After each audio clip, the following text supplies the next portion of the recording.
오늘 우리에게 주시는 하나님 말씀은 예레미야서 51장 11절에서부터 19절까지의 말씀입니다. 예레미야서 51장 11절에서부터 19절까지의 말씀입니다. 예레미야서 51장 11절부터 19절까지를 함께 교독하도록 하겠습니다. 화살을 갈며 둥근 방패를 준비하라.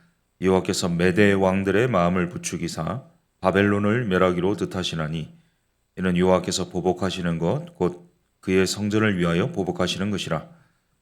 바벨론 성벽을 향하여 깃발을 세우고 튼튼히 지키며 파수꾼을 세우며 복병을 매복시켜 방비하라.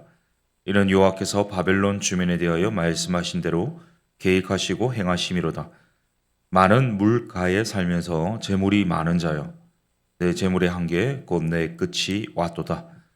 만군의 여호와께서 자기의 목숨을 두고 맹세하시되 내가 진실로 사람을 메뚜기같이 내게 가득하게 하리니 그들이 너를 향하여 환성을 높이리라 하시도다. 여호와께서 그의 능력으로 땅을 지으셨고 그의 지혜로 세계를 세우셨고 그의 명철로 하늘들을 펴셨으며 그가 목소리를 내신즉 하늘에 많은 물이 생기나니 그는 땅끝에서 구름이 오르게 하시며 비를 위하여 번개를 치게 하시며 그의 곳간에서 바람을 내시거늘 사람마다 어리석고 무식하도다. 금장색마다 자기가 만든 신상으로 말미암아 수치를 당하나니 이는 그 부어 만든 우상은 거짓이요 그 속에 생기가 없음이라. 그것들은 헛된 것이요 저런거리이니 징벌하시는 때에 멸망할 것이나. 19절 같이 한번 읽겠습니다. 야곱의 분깃은 그와 같이 아니하시니 그는 만물을 지으신 분이요 이스라엘은 그의 소유인 지파라. 그의 이름은 만군의 여호와시니라. 아멘. 이 바벨론이 하나님의 심판의 도구였는데요. 이 바벨론이 하나님의 심판의 대상이 되고 말았습니다. 그 원인 중에 하나가 교만이라고 말씀드렸었는데요. 또 하나의 원인이 오늘 본문에 나오고 있습니다. 바로 예루살렘 성전을 바벨론이 파괴했기 때문인데요. 이 성전이 무엇입니까? 하나님의 영광이 임하는 곳이죠. 하나님이 임재하시는 곳이고 하나님 백성을 만나주시는 곳인데 하나님의 영광의 임재를 상징하는 성전을요. 느부갓네살이 예루살렘을 함락시킬 때 주전 586년 이 성전을 파괴했습니다. 성전을 파괴했다는 것은요. 신성 모독이라고 할 수 있겠습니다. 특히 이 바벨론은 성전의 기명들, 이 그릇들을 가지고 이 술을 부어 마셨습니다. 그리고 우상을 찬양하는 데 사용했습니다. 그러니까 이런 신성 모독에 대해서는요. 우리 주님께서 마태복음에서 사하심을 얻지 못할 것이다 이런 표현을 하신 적이 있는데요. 우리 아나니아와 삽비라가 사도행전에서 성령을 속였을 때에 그 결과가 어떠했는지를 우리는 이미 알고 있지 않습니까? 하나님께서 이 바벨론 자신의 자리를 넘어서서 도가 지나치게 행동한 이 바벨론에 대해서 오늘 본문에 이 보복하고 계십니다. 성전을 파괴하고 신성 모독한 죄를 물어서요. 보복하고 계신데 11절에 그 내용이 나오거든요. 11절을 한번 읽겠습니다. 시작. 화살을 갈며 둥근 방패를 준비하라. 여호와께서 메대 왕들의 마음을 부추기사 바벨론을 멸하기로 뜻하시나니 이는 여호와께서 보복하시는 것 곧 그의 성전을 위하여 보복하시는 것이라. 여기서 화살을 갈아라. 화살을 날카롭게 하라. 이 둥근 방패를 준비하라. 이 둥근 방패를 준비하라는 것은요. 화살통이 둥글지 않습니까? 이 화살통에 화살을 채우라 이런 뜻이라고 볼 수 있겠습니다. 곧 이 전쟁을 위해 무장하라는 말인데요. 이 하나님이 바벨론에 보복하시기 위해서 여기 11절을 보시면 메대 왕들의 마음을 부추기사 메대 왕들의 마음을 움직이셨다. 정확히는 이 메대 바사 연합국이지만 이 메대의 장군들, 메대의 군사들이 훨씬 더 많았기 때문에 메대 왕들로 대표적으로 표현하고 있는데요. 메대 왕들의 마음을 부추겠다. 이 표현은요. 왕들의 입장에서는 스스로 자각하지는 못했을 것입니다. 하지만 하나님께서 역사를 주관하시지 않습니까? 하나님께서 이 메대 왕들의 마음을 움직이셔서 연합하게 하시고요. 또한 이 바벨론에 대한 이 강대국 바벨론에 대한 두려움을 제거시켜 주셨습니다. 그래서 이 용맹을 발휘해서 바벨론을 공격하게 하도록 섭리하셨다. 이런 표현이 메대 왕들의 마음을 부추기셨다. 이렇게 표현되고 있는데요. 결국 선전을 위한 보복, 이 바벨론이 자기 선을 넘은 것에 대해서 하나님께서 보복하고 계십니다. 이 하나님께서 어떻게 바벨론을 보복하시는가가 12절에서부터 14절까지 나오는데요. 먼저 12절을 제가 읽겠습니다. 바벨론 성벽을 향하여 깃발을 세우고 튼튼히 지키며 파수꾼을 세우며 보병을 매복시켜 방비하라. 이는 여호와께서 바벨론 주민에 대하여 말씀하신 대로 계획하시고 행하심이로다. 메대 왕들에게 네 가지 동사로 표현하고 있는데요. 깃발을 세우고요, 경계를 강화하고요, 파수꾼을 세우고 복병을 매복시키는 것으로 사방으로 이 바벨론을 포위하는 장면을 보여주는데, 이제 바벨론의 물리적인 파멸이 임박했다는 것을 보여줍니다. 13절인데요. 13절 같이 있습니다. 시작. 많은 물가에 살면서 재물이 많은 자여, 내 재물의 한계 곧 내 끝이 와도다. 12절이 물리적인 파멸이 임박한 것을 보여줬다면 13절은요, 바벨론의 물질적인 파산이 임박한 것을 보여주고 있습니다.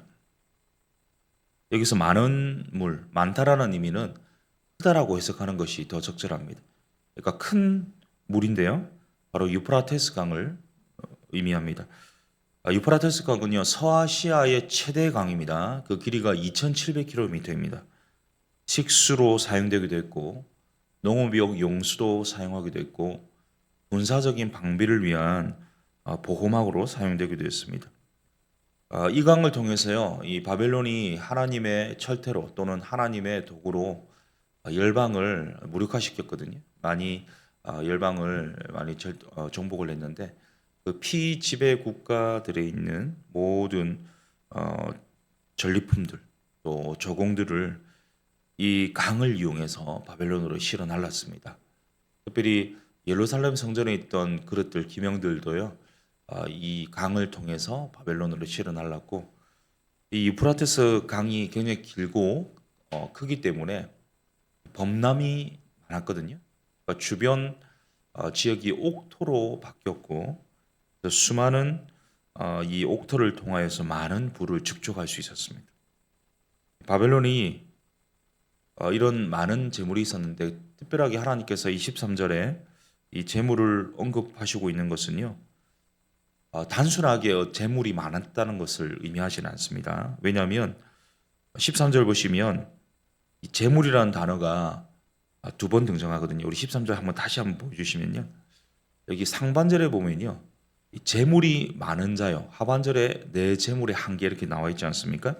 이 상반절에 재물이 많은 자의 재물은요, 보물, 보화, 보배, 돈 이렇게 표현될 수 있는데요.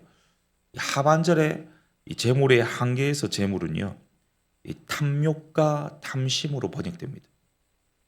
그러니까 하나님께서 보실 때 재물이 단순하게 많은 것에 대해서 말씀하시는 것이 아니라 이 탐욕으로, 탐심으로 모은, 필요 이상으로 모은 이 부당 이득이다. 이것을 멈추게 하셨다는 것을 의미하거든요. 심리학자 메들린 러바인이라는 사람이 물질적 풍요로부터 내 아이를 지키는 법이라는 책을 냈었는데요. 그것이 부유층 10대 자녀들을 오랫동안 연구하면서 내놓은 결과의 집약체입니다. 보고서에는 이런 표현이 있습니다. 미국에서 새롭게 위험에 처한 집단은 학벌이 높은 부유층 집안의 10대 자녀들이다. 그들은 경제적, 사회적 우위에도 불구하고 이 나라의 어떤 10대 집단보다도 높은 우울증이 있고, 약물을 남용하고, 불안 장애가 있고, 신체적 문제가 있고, 불행 수준을 보여주고 있다. 이렇게 표현하고 있는데요. 우리가 자본주의 사회를 살고 있기 때문에 이 자본주의 사회는 모든 것이 이 돈으로 해결될 것이다. 모든 문제의 답이 이 돈에 있다. 또 돈과 부가 많이 있어야 된다라는 어떤 생각들이 자연스럽게 들게 되는데 이 돈이나 이 부가 오히려 문제가 되고 있다는 것을 보여주는 연구입니다. 사실 돈은 가치 중립적이지 않습니까? 이 돈이 선하고 악하지는 않습니다. 하지만 이 돈을 우리가 대하는 태도가 어떤지 그것이 문제를 양산시키는데요. 이 파스칼의 고백처럼 하나님의 형상을 따라 창조된 우리 영혼은요, 하나님만이 하나님으로만 채울 수 있다는 사실입니다. 이 바벨론은 그 탐욕과 탐심으로 인해서야 끝을 보게 되었습니다. 이어서 14절인데 14절 같이 있습니다. 시작. 만군의 여호와께서 자기의 목숨을 두고 맹세하시되 내가 진실로 사람을 메뚜기 같이 내게 가득하게 하리니 그들이 너를 향하여 환성을 높이리라 하시도다. 여기서 하나님께서 자기의 목숨을 두고 맹세하시되라는 표현에서 이 목숨이라는 번역보다는 존재라는 의미가 더 적절하게 보입니다. 내가 나의 존재를 두고 맹세하노니 여기서 이것은요 하나님 반드시 행할 것이다. 반드시 이룰 것이다. 의지 표명을 보여주는 대목인데요. 메대 바사 연합국 메뚜기 떼처럼 많은 사람을 보내서 이 바벨론을 반드시 칠 것이다. 이런 의지 표명입니다. 12절부터 14절이 바로 바벨론에 대한 파멸의 구체적인 신뢰를 보여줬다면요. 약간 단락이 전환이 되고 있는데 15절부터 19절까지는요. 예레미야 10장 12절에서 16절에서 언급된 말씀이 그대로 또 한번 인용이 되고 있거든요. 15절 16절을 제가 한번 읽어드리겠습니다. 여호와께서 그의 능력으로 땅을 지으셨고 그의 지혜로 세계를 세우셨고 그의 명철로 하늘들을 펴셨으며 그가 목소리를 내신즉 하늘에 많은 물이 생기나니 그는 땅 끝에서 구름이 오르게 하시며 비를 위하여 번개를 치게 하시며 그의 곳간에서 바람을 내시거늘. 하나님의 권능을 보여주십니다. 하나님의 창조주이시고 또 이렇게 섭리하신다 이것을 보여주는데요. 이 바벨론의 주신이 세 개가 있는데 그 중에 하나가 이 마르둑이라는 여신입니다. 태양의 신이거든요. 굳이 하나님께서 15절에 보시면 태양에 대비되는 비와 바람과 번개에 대해서 구름에 대해서 언급을 하고 있거든요. 그러니까 이 마르둑을 승상하는 바벨론 또한 이 바벨론의 영향을 받는 이스라엘에 대해서 하나님이 더 권능이 있으신 분이다라는 것을 나타내기도 하고요. 당시가 농경사회지 않습니까? 이 농경사회의 이 산업의 기반이 되려면요, 이 자연이 되게 중요하지 않습니까? 그런데 이 모든 이 자연을 누가 섭리하시냐? 하나님이 하신다라는 것을 보여주고 있습니다. 이에 반해서요, 17절, 18절은 하나님과 대조되는 대상이 언급되는데요. 우리 17절, 18절을 한번 읽겠습니다. 시작. 사람마다 어리석고 무식하도다. 금장색마다 자기가 만든 신상으로 말미암아 수치를 당하나니 이런 그 부호 만든 우상은 거짓이요 그 속에 생기가 없음이라. 그것들은 헛된 것이요 조롱거리니 징벌하시는 때에 멸망할 것이나. 그러니까 우상에 대해서 하나님이 창조주이시고 섭리하시고 권능으로 역사하시고 다스리신다라는 15절 16절에 이어서요. 대비되는 17절 18절은 사람이 만든 우상의 이 무용지물 헛것에 대해서 보여주고 있는데 이 우상에 대해서 우상을 만든 사람에 대해서 17절에 보니까 어리석다. 이것은 생각하는 게 짐승과 같다. 뭐 이런 표현인데요. 무식하다. 이것은 잘못됐다. 기만하고 있다. 뭐 이런 뜻입니다. 그러니까 그런 우상들을 만들고 그것을 섬기고 그것을 신앙하는 것은요. 헛된 것일 뿐만 아니라 이 조롱거리가 될 것이다. 멸망할 것이다. 이렇게 말씀하고 있습니다. 그러니까 하나님 사랑하고 하나님만을 신앙해야 되는 이스라엘이 하나님이 아닌 우상을 만들고 마치 바벨론을 따라서요. 우상을 만들고 우상을 신앙하는 것은요. 이 결국에는 이 멸망당하고 파멸당하는 징벌받기 합당한 결과를 낼 것이다. 이렇게 말하는데 중요한 것은 이 하나님이 이렇게 우상 숭배하는 이스라엘을요. 이 파멸시키는 것이 마땅하지 않습니까? 19절을 보십시오. 19절 같이 있습니다. 시작. 야곱의 분깃은 그와 같이 아니하시니 그는 만물을 지으신 분이요 이스라엘은 그의 소유인지 봐라. 그의 이름은 만군의 여호와시니라. 18절 마지막에 보면 이 우상에 대해서 반드시 징벌하시고 멸망시키시는 분이다, 하나님이. 그런데 19절에 보니까 하나님이 야곱의 분깃으로 표현되어 있는데요. 이스라엘을 가리켜서 하나님의 소유라고 말씀하시고요. 이 소유된 이스라엘이 하나님을 사랑하거나 하나님을 신앙하는 것이 아니라 우상 숭배를 했음에도 불구하고, 배역했음에도 불구하고 파멸시키고 멸하게 하는 것이 아니라 벌을 주셨지만 결국에는 신실하심과 자비하심으로 다시 구속해 주셨다는 표현을 하고 있습니다. 사랑하는 성도님 여러분, 절대 권력은요 절대적으로 부패할 수밖에 없거든요. 이 고대 중동의 패권 국가였던 바벨론, 하나님의 심판의 도구였으나 심판의 대상이 되고 말았습니다. 그것은 교만한 것뿐만 아니라 하나님의 성전을 파괴함으로 인해서 부와 재물을 향한 탐심과 탐욕으로 인해서 하나님의 심판을 받았습니다. 반면 우상숭배했습니다. 하나님 말씀대로 살지 않았습니다. 그럼에도 불구하고 하나님의 소유되었다는 이유만으로 하나님께서는요 유다에게 잠깐 심판하셨고 그 이후에는 은혜 주시고 구원해 주셨습니다. 우리의 삶을 한번 반추해 보시면 좋겠습니다. 이 말씀에 입에서 우리 삶을 돌아보면요, 하나님 앞에서 우리가 말씀대로 살기보다는 내 생각대로, 내 감정대로, 이 상황에 내 기호대로 반응했던 것이 참 많았습니다. 또는 탐심과 이 탐욕을 추구하는 우리의 연약한 모습이 있었습니다. 그 인생은요 끝나버려야 마땅한 인생이거든요. 그런데 하나님께서 하나님의 소유되었다는 이유로, 하나님이 선택했다는 이유로요 십자가로 구속해 주셨죠. 그렇기 때문에 오늘을 사는 우리의 삶은요 은혜로 사는 삶이라고 말할 수 있겠습니다.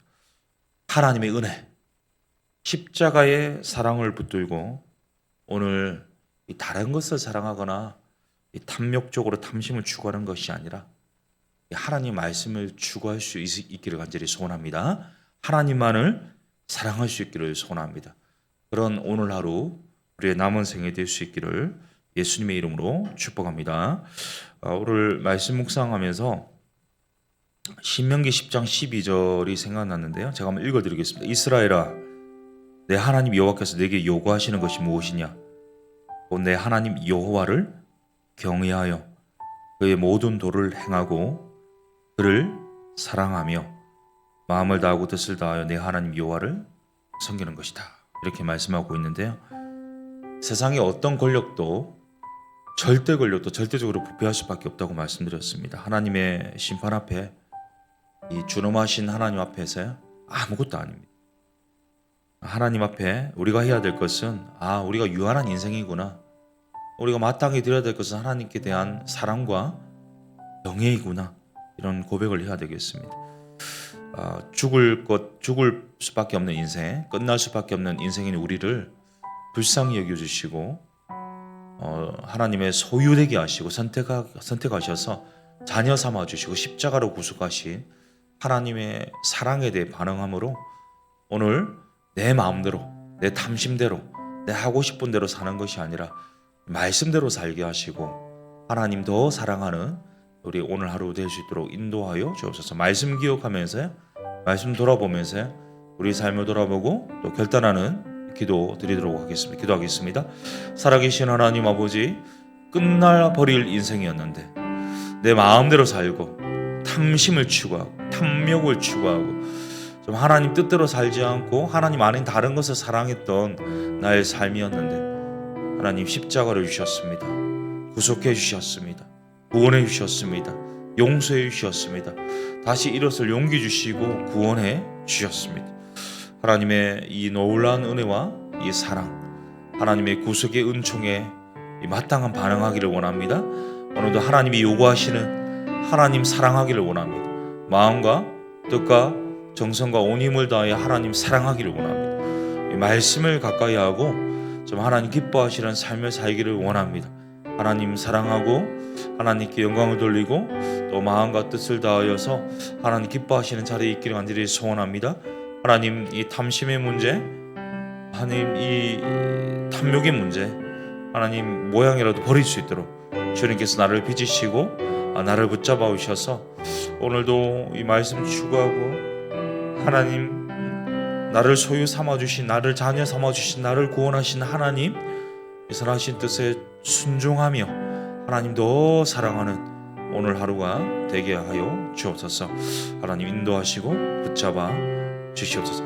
교회를 위해서 기도하겠습니다. 세워주신 우리 리더들을 위해서 기도해 주시고요. 특별히 다음 세대 사역들이 은혜롭게 마무리되었는데 여름 사역뿐만 아니라 계속해서 이 다음 세대 예배마다 하나님께서 임재하여 주셔서 우리 다음 세대들이 하나님을 만나고 정말 하나님을 체험하고 정말 하나님의 기뻐하시는 대로 좀 앞으로의 남은 삶, 미래의 삶을 잘 준비해 나갈 수 있도록 주님 도와주시도록, 특별히 이제 3개월 남짓 남은 수험생들을 위해서 기도할 때에 수험생들 최상의 컨디션으로 또 이 최선을 다한 준비가 최고의 실력으로 발휘될 수 있도록 주님께서 은혜 주시고 함께하여 주옵소서. 우리 가운데 하나님 아니고서는 살아갈 수 없는 성도님들 계십니다. 육신적인 질병 때문에 또 수술을 하고 또 수술을 앞둔 분들, 특별히 또 정신적인 스트레스, 또 내일에 대한 염려 때문에 고민하는 분들, 또 오늘의 일용할 양식을 또 필요로 하는 분들, 또 영적인 침체에 빠진 분들 하나님께서 찾아가셔서 일용할 양식을 공급하시고 또한 치유의 은혜를 허락하여 주시고 또 모든 이 마음의 상처나 정신적인 스트레스를 하나님 치유하여 주시고 또 길을 열어주시고 또 문이 되어 주셔서 하나님이 선한 길로, 의의 길로, 형통의 길로 이끌어 주시옵소서. 우리 하반기 사역 세가족 양육이 진행되고 있고요. 풍삼초 상기 모집이 진행되고 있습니다. 또 제자훈련이 이제 오픈 준비되고 있는데요. 모든 하반기 사역을 통해서 하나님 영광 받으시고 우리 가운데 풍성한 열매가 있게 하여 주시되, 오늘부터 2박 3일간 교육자 워크숍을 가거든요. 우리 교육자들 모든 일정 가운데 하나님께서 안전 지켜주시고 은혜 베풀어 주셔서 정말 하반기 사역 잘 준비하고 또 이 성령 안에서 하나 되는 은혜의 시간 될 수 있도록 하나님께서 함께하여 주시도록 우리 교회를 위해서 기도하신 후에 우리 개인 기도하시고 돌아가도록 하겠습니다. 기도하겠습니다. 살아계신 하나님, 우리 더사랑 교회를 축복하여 주옵시고 하나님이 세우신 교회이니 하나님이 머리 되셔서 인도하여 주시옵소서. 이를 위해 세워주신 모든 리더들 한 분 한 분 붙잡아 주옵시고 성령과 능력으로 함께하여 주셔서 하나님의 마음을 깨달아 알게 하여 주옵시고 하나님이 기뻐하시는 순종할 수 있게 하여 주옵시고 하나님이 원하시는 대로 이 교회가 흘러갈 수 있도록 이끌어 주시고 역사하여 주옵소서. 특별히 하나님 교육자 워크숍이 있습니다.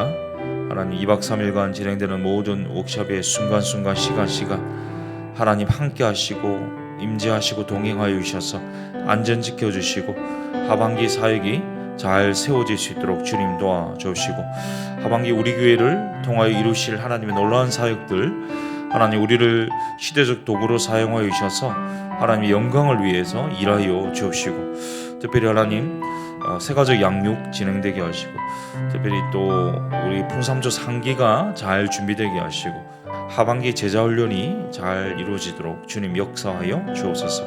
우리 다음 세대들 한 분 한 분 붙잡아 주셔서 예수가 하나님 비전이 되게 하시고 예수의 제자들이 되게 하시고 예수의 꿈을 꾸게 하시고 예수의 사람들이 되게 하여 주옵소서. 특별히 하나님 우리 수험생들 축복하시고 붙잡아 주십시오. 성도님들 한 분 한 분 붙잡아 주십시오. 그 필요에 하나님 은혜를 주시고 또 공급하여 주시고 치유하여 주시고 하나님 이 놀라운 풍성한 것들로 가장 적실하게 역사하여 주시되 하나님의 은혜로 하나님의 긍휼로 하나님의 사랑으로 또 하나님 주시는 공급해 주시는 은혜로 또 오늘 하루 또 우리의 삶을 살아갈 수 있도록 주님께서 인도하시고 이끌어 주시옵소서. 주님 이 아침에 우리가 드리는 간구와 부르짖음과 탄식과 작은 신음에도 예민하지 마시고 응답하여 주시고 신실하고 성실하게 역사하여 주옵소서.